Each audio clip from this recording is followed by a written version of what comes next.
Сайн уу залуусаа. Одоо дэлхий суугата тавтай морил өнөөдөр хар гэргийн талаар ярилцвал бид үнэхээр орчинд ганцаараа гэж юу? Өөр харих хэвэр нь байгаа юу? Энэ талаар манай суугаас энэ бичлэгээс хүлээн авч үзээрэй. Бид орчлон ертөнцид ганцаараа юу? Энэ асуулт олон зууны турш эрдэмтдийн оюун санаанд зүүд шиг шингэж хаасайгүй хүмүүсийн төсөөллийг өөртөө татаж үл мэдэгдэх зүйлсийн талаар тоо томшгүй олон асуултыг төрүүлсээр ирсэн. Олон эрдэмтэн дэлхий бол орчлон ертөнцид амьдрал оршин тогтнох цорын ганц газар биш гэж үздэг. Харин орчлон ертөнцийн хэмжээг бодоод үздэй. Тэнд ойролцоогоор 2 их 80 галактик бий. Тэгэхээр магадгүй илүү зөв асуулт бол бид сүүн зам галактикт ганцаараа юу? Астрофизикийн сэтгүүлд нийтлэгдсэн нэгэн шин судалгаагаар Ноттингемийн их сургуулийн судлаачид сүүн зам галактикт харилцаа холбоо тогтоох чадвартай 36 оюунлаг хар гаригийн соёл иргэншил оршин байж болохыг харуулжээ. За тэгэхээр тэд яаж энэ маш тодорхой тоонд хүрсэн юм бэ? Тэдний хэлснээр энэхүү тооцоо нь өөдрөг бус харин ч боломжит хамгийн бага хэмжээг их консерватив тоо юм. Энэ нь оюунлаг хар гаригийн амьдралын хэлбэрүүд бусад гаригууд дээр дэлхий дээрхтээ яг адил төстэй байдлаар үүсдэг гэсэн таамаглал дээр үндэслэн байдаг. Эрдэмтэд дэлхий онцгой биш хэмээн үздэг. Хэрэв бид яг манай гариг шиг нэг гаригийг төсөөлөд үзтээ. Энэ нь яг манай нар шиг одны эргэн тойронд эргэж хүн төрөлхтөнтэй адил технологиор хөгжсөн соёл иргэншилтэй байна. Түүнчлэн оюунлаг амьдрал үүсгэхэд 5 тэрбум жил шаардлагдан гэсэн таамаглал дээр үндэслэвэл манай галактикт дор хаяж 36 ширхэг дэлхийдээ төстэй соёл иргэншил бий болох юм. Өмнө нь хар гаригийн амьдралын тооцоог Дрейкийн тэгштгэл дээр үндэслэдэг байсан. Энэ тэгшгэлд оюунлаг соёл иргэншлийн тоог олоход шаардлагатай 7 хүчин зүйл багтдаг. Гэхдээ тийм тооцоо нь үнэхээр өргөн хүрээтэй байсан. Тэгээс хэдэн тэрбум соёл иргэншил хүртэл. Харин энэ шин аргаар судлаачид тэгшгэлийг шин мэдээлэл болон таамаглалуудаар сайжруулсан. Тэд манай галактикт 4-өөс 21 хооронд соёл иргэншил байх магадлалтай бөгөөд 36 нь хамгийн их магадлалтай тоо гэдгийг олж тогтоосон. Гэвч эдгээр соёл иргэншлийг олох нь огт өөр асуудал шүү. Эрдэмтдийн хэлснээр эдгээр нь хэдэн мянган гэрлийн жилийн зайд оршдог. Харин хамгийн ойр хар гаригийн амьдралыг агуулж болох экзогараг болох Proxima Centauri B-гээс судалгаагаа эхлүүлье. Энэхүү сонирхолтой ертөнц Proxima Centauri одны амьдрах боломжтой бүсэд иргэдэг. Амьдрах боломжтой бүс буюу алтан хүрээний бүс нь одны эргэн тойрон дах бүс бөгөөд тэнд гаригийн гадаргуу дээр шингэн ус оршин тогтнох нөхцөл яг таардаг. Энэ бүсэд температур идеал хэд халуун биш, учир нь хэд ойрхон бол ус уурших болно. Хэд хүйтэн биш, учир нь хэд хол байвал ус хөлдөх болно. Температурын энэ хязгаар нь бидний мэдэх амьдрал цэцэглэн хөгжих боломжийг олгодог. Proxima Centauri B-ийн хэмжээгээрээ дэлхийдээ маш төстэй, масс нь ойролцоогоор 1,17 дэлхийн масстай тэнцэнэ. Энэ нь түүний диаметр манай гаригаас ердөө 10% том болохыг харуулж байна. Энэ гариг нь далайн түрлэгээр блоклогдсон байх магадлалтай. Энэ нь гаригийн нэг тал үргэлж од руу харж байнга гэрэлтэй байдаг бол нөгөө тал нь мөнх харанхуйд автдаг гэсэн үг. Далайн түрлэгээр блоклогдсноос болж 3 өөр амьсгалын бүс бий болох юм. Халуун нартай тал, хүйтэн харанхуй тал, мөн тэдгээрийн заагдах амьдрах боломжтой бүрий бүс. Хэрэв Proxima Centauri B дээр хар гаригийн амьдрал байдаг гэж бодвол далайн түрлэгээр блоклогдсон энэхүү өвөрмөц нөхцөл байдал нь гайхалтай дасан зохицлуудад хүргэж болцсохгүй юм. Үргэлж гэрэлтэй тал дээр амьдралын хэлбэрүүд одны цацрагийг тэсвэрлэх чадвартай болж хамгаалах механизмуудыг хөгжүүлсэн эсвэл байнгын гэрлийг давуу тал болгон ашигладаг байж болно. Магадгүй фотосинтезтэй төстэй процессор. Харанхуй тал дээр организмууд хэд хүйтэн байнгын харанхуйд дасан зохицож амьдрахын тулд одны гэрлээс ялгаатай газар дундын дулаан эсвэл бусад дулааны их үүсвэрт тулгуурладаг байж мэднэ. Энд нэг сонирхолтой эргэлт байна. Хэрэв Proxima Centauri B дээр оюунлаг хар гаригийн амьдрал оршин байдаг бол түүний үр дагавар гайхалтай байх болно. Нэгдүгээрт энэ нь галактик даяар оюунлаг амьдрал нийтлэг зүйл байж болзошгүйг харуулна. Сүүн замд ойролцоогоор 400 тэрбум од оршдог гэж тооцоолдог тул оюунлаг амьдралтай 2 гариг тохиоллын хэрээр хөршүүд байх магадлал үнэхээр бага юм. Хоёрдугаарт ийм нээлт нь хар гаригийн соёл иргэншлүүдийн сансрын аяллаа мөн чанарын талаар ойлголт өгч болно. Хэрэв эдгээр хөрш оршинлууд хараахан бидэнтэй холбоо тогтоогоогүй бол энэ нь илүү дэвшилтэд хар гаригийн нийгмийн хувьд хүртэл од хоорондын аялал бидний төсөөлж бугаас ч илүү том сорилт болдгийг харуулж болно.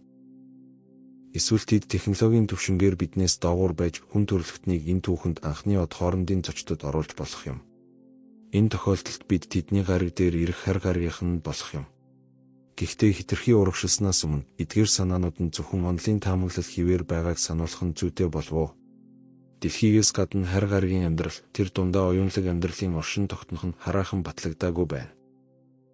За тэгэхээр харь гаригийн амьдралыг агуулж болох өөр нэг сонирхолтой нэр дэвшигч бол 2162 буюу Кеплер 62 гэж нэрлэгддэг 2130 гэрлийн жилийн зайд орших супер дэлхий юм.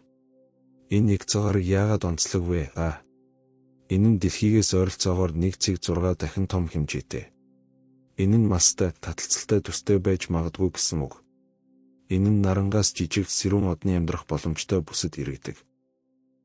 Энэ нь шингэн усанд хамгийн тохиромжтой нөхцөлийг бүрдүүлж өгдөг. Кеплер 62-ийн ихэнх хэсгээрээ эсвэл бүрэн далайгаар бүрхэгдсэн усан ертөнцид байж болох хүчтэй таамаглал байдаг. Энэ нь тэнд усны олон төрлийн амьдралын хэлбэрүүд оршин байж болно гэсэн үг. Хэрв Кеплер 62 агаар мандалтай бол энэ нь маш үйлэрхэг, дулаан, чиглэг бөгөөд туйлын бүс хүртэл үргэлжилдэг гэж үздэг. Хэрв энэ үнэхээр усан ертөнц бол энэ нь бидний мэдэх соёл иргэншлийн хөгжлийг илүү хэцүү болгож болохч дэвшилтэд далайн амьдралын хэлбэрүүд байх боломжийг үгүйсэхгүй. Кеплер 62 дээрх амьдралын тухай ойлголт таамаглал хിവэр байгаа ч эдгээр ирээдүйдээ шинж чанаруудын улмаас харь гаригийн амьдралын хайлтын хамгийн шилдэг нэр дэвшигчдийн нэг билээ. Гэхдээ дэлхийгээс асар хол зайд оршдог нь бидний одоогийн технологи эдгээр боломжуудыг баталгаажуулахын тулд наривчлан судлах боломжийг бидэнд олгодоггүй гэсэн үг. Глиций 667 cc бол харь гаригийн амьдралыг агуулж болох өөр нэг супер дэлхий юм. Гаригийн радиус нь дэлхийн радиусаас 1,7 дахин том бөгөөд 23 гэрлийн жилийн зайд оршино. Глиций 667 cc нь гурвалсан одны системийн нэг хэсэг. Энэ нь хэрв чи энэ гариг дээр зогсож байгаа бол тэнгэрт 3 нарыг харж болно гэсэн үг. Түүний од нь улаан одоо бөгөөд нарны массаас 3/1 орчим масстай. Үүний үр дүнд Глиций 667 шиг одод 150 тэрбум жил буюу нарны ашиглалтын хугацаанаас 15 дахин удаан амьдрах боломжтой. Хэрв Глиций 667 дээр харь гаригийн амьдрал одоогоор байхгүй ч гэсэн системийн 150 тэрбум жилийн боломжит ашиглалтын хугацаанд амьдрал үүсэж хувьсах өргөн боломжийг олгодог. Тогтвортой байдлын энэхүү урт хугацаанд бидний нарны хугацаанаас хамаагүй илүү бөгөөд энэ нь гаригийн түүхэн дэх хожуу үе шатанд нарийн төвөгтэй амьдралын хэлбэрүүд хөгжөхөд шаардлагатай хугацааг элбэг дэлбэгээр өгдөг. Глиций 667 нь улаан одоо одны эргэн тойронд иргэдэг бусад 5 гаригийн нэг бөгөөд тэдгээрийн 3 нь амьдрах боломжтой бүсэд оршдог. Энэ нь энэ системийг харь гаригийн амьдралын боломжийн гол нэр дэвшигч болгодог. Гэхдээ тэнд үнэхээр амьдрал байдаг эсэх нь нууц хിവэр байна. Бид одоогоор ийм зайд шууд амьдралыг илрүүлэх технологигүй жирийн л нэгэн. Кеплер 22 бол өөр нэг сэтгэл татам харь гаригийн ертөнц бөгөөд супер дэлхий гэж амьлагддаг бөгөөд дэлхийн радиусаас 2.4 дахин их юм. Гаригийн бүтц нь маргаантай хിവэр байгаа. Энэ нь асар том далайгаар бүрхэгдсэн байж болно, эсвэл хий хэлбэртэйч байж болно. Гэхдээ хэрв энэ нь далайн ертөнц бол Кеплер төслийн зарим эрдэмтдийн санал болгосноор ийм орчинд амьдрал оршин тогтнох боломжтой. Далайн ертөнцийн санаа нь усны амьдралын хэлбэрүүдийн боломжийг нээж өгдөг учраас онцгой сонирхолтой хэрэг. Гэсэн ч бидний Кеплер 22b-с 640 гэрлийн жилийн асар зай тусгаарлаж байгаа тул энэ нь өнөөдрийн технологиор шууд судлах боломжгүй зүйл юм. Одоо Кеплер 22b дээрх дэвшилтэд харь гаригийн соёл иргэншлийг нүдэндээ хараарай. Тэд дэлхий рүү чиглэсэн нарийн дурангаар ширтэж байна гэж бод. Тэдний нүдэнд харагдах зүйл бол манай гариг 1384 онд ямар байсан түүх юм. Тэд дэлхийн дундад 100-ны үеийг харна. Энэхүү хоцрогдол нь гэрлийн улмаас үүсдэг орчлон дэх хамгийн хурдан зүйл болох гэрэл манай ертөнцөөс тэдний ертөнц рүү аялахад 640 жил шаардлагадаг. Гэхдээ 640 гэрлийн жил хичнээн асар том мэт санагдаж болох ч энэ нь манай сүүн замын 100,000 гэрлийн жилийн гайхамшигт өргөний 1%-аас ч бага хэсгийг л эзэлдэг. Одоогийн байдлаар ягцгааргуудын бидний судалгаанд тэнд байж болох амьдрах боломжтой ертөнцүүдийн маш багахан хэсэгт л хүрээд байна. Кеплер сансрын дурангийн мэдээлэлд үндэслэн манай галактик дотор 300 сая хүртэлх амьдрах боломжтой гаригууд байж болно гэсэн тооцоо бий. Үүнийг бодоход сүүн замд ердөө 36 боломжит харь гаригийн соёл иргэншил гэж тооцоолох нь үнэхээр консерватив, бүх хэл маш болгоомжтой тоо юм шиг санагддаг, тийм ээ. Одоо хормын төлөө төсөөлье. Хэрв галактик бүр дээр ганцхан ч гэсэн соёл иргэншин байдаг гэж бодвол Хэрэв энэ үнэн бол ажиглагдах орчлон ертөнцид ойролцоогоор 2 их 80 галактик байдаг тул тэнд хамгийн багадаа 2 их 80 соёл иргэншил бий болно.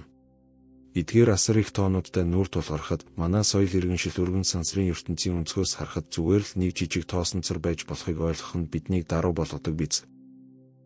Тэнгэрийн зүг ширтэж одод руу харсаар байх тэр мөчид бид өөрсдөөсөө асуух ёстой. Боломжоор дүүрэн энэхүү сансрын далайд бид ямар үгийг үлдээх вэ? Бид үнэхээр ганцаараа юу? Үнэхээр харийнхан байгаа юу? Сэтгэл хэсэгт бичээрэй. Дараагийн удаа улам сонирхолтой бичлэг оруулах болно. Түр баяртай.